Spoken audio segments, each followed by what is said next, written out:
Good morning, you guys. This is for section 3.1, and it's on solving systems. Graphically, a system is you have, in this case, a pair of lines, and you're trying to find where they touch. It doesn't have to be a pair of lines, but in Algebra 2, that's what you guys are starting with. So the answer to the question is always going to be a coordinate. So it's going to be an XY pair. So you start just by graphing. The y-intercept on this one is -6, so you scoot the graph down a little bit.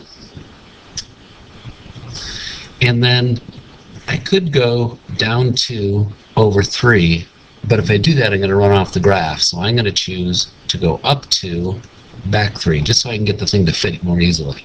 So up to back 3, up to back 3.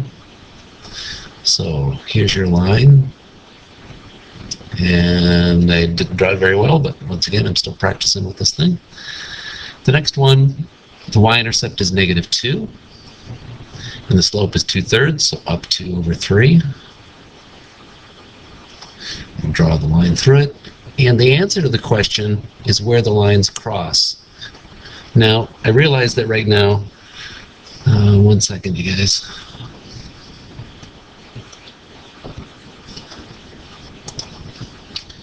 Okay guys, sorry for the interruptions.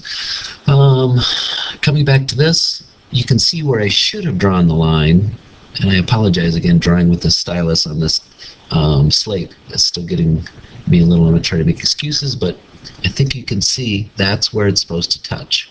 So the intersection is 1, 2, 3, -3, it's funny, started out black, and 4 down. So the answer to the question is this coordinate -3, -4.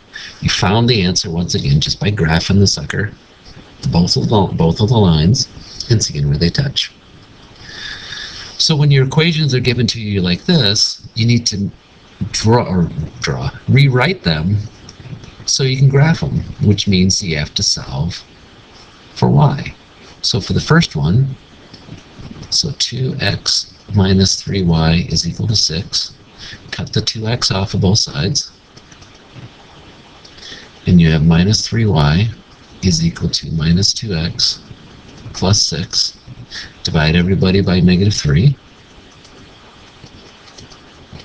and you get y is equal to a positive 2/3 x minus 2. So your y-intercept is -2, your slope is 2/3, up 2 over 3.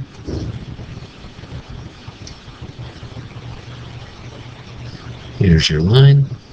That one's a little bit better.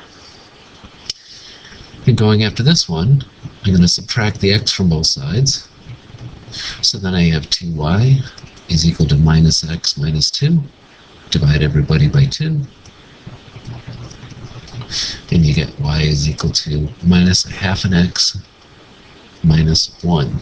So the y-intercept is -1. Slope is down 1 over 2. Down 1 over 2, and sorry again for the interruption, you guys. So what this one does, this is, wonder if it's going to change back to red.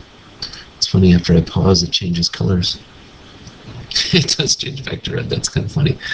Okay, this exposes a limitation of doing things graphically, that you shouldn't have to guesstimate what the answer is, but that's the only option you have right now. So it looks like it's 1 and about -1.5. So that's all you could do for now, is just estimate where it is. Back to this, if I give you equations like this, you need to solve for y before you can graph them, and then your answer is the coordinate. All the ones that you guys will be doing will cross at an actual coordinate. You're not going to have to estimate this. I'm just giving you this as an example of, hey, that's a downfall, a limitation of doing it graphically. So this one, subtract the x from both sides. 2y is equal to minus x minus 8. Divide by 2. So -½ x minus 4. The y-intercept is -4. Slope is -½ So let me move this down a bit. Down 1 over 2. Down 1 over 2. Give myself a little more room. I'll go up 1 over 2. up 1 over 2. So let's see. So there's a line.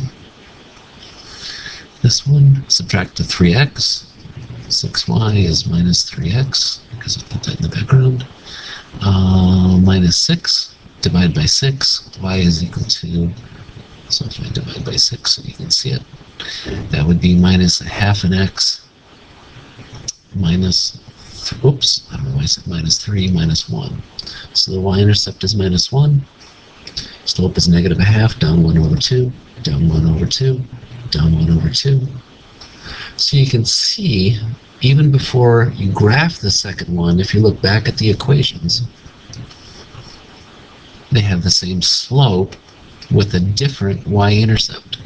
So again, your answer is a coordinate, but they don't touch.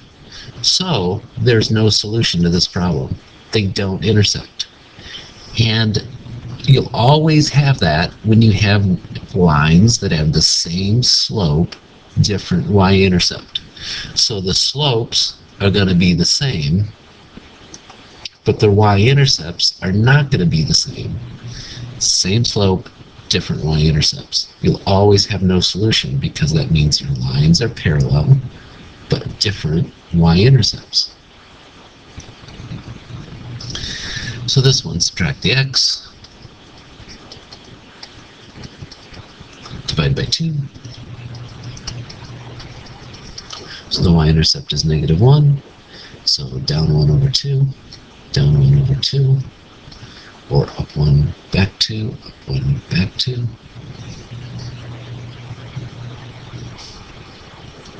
Okay, there's your line. This one, subtract the 3x. Minus 6, divide by 6, and you got y is equal to minus a half x minus 1. Now if you look, this is exactly the same equation as this one. They certainly don't look that way when it starts out here, but when you solve for y, they're exactly the same line. So what do you write if your answer is supposed to be where they cross? Where's the coordinate of where the two lines touch? Well, aren't they touching everywhere? So your answer is infinitely many solutions. I can't give you a single coordinate because they're touching everywhere on the line. So infinitely many. Recapping, the very first one we did, I was able to give you an answer of an actual coordinate. Second one we did, there was no solution because the lines were parallel. This one, there's infinitely many solutions because it's exactly the same line. When you have infinitely many solutions, the slopes are the same and the y-intercepts are the same. When you have no solutions, that was same slope, different y-intercepts. And for this, all you needed to do to have happen is that your slopes were not the same. So, that should be about it. Hope this came through all right. And your homework assignment then is section 3.1.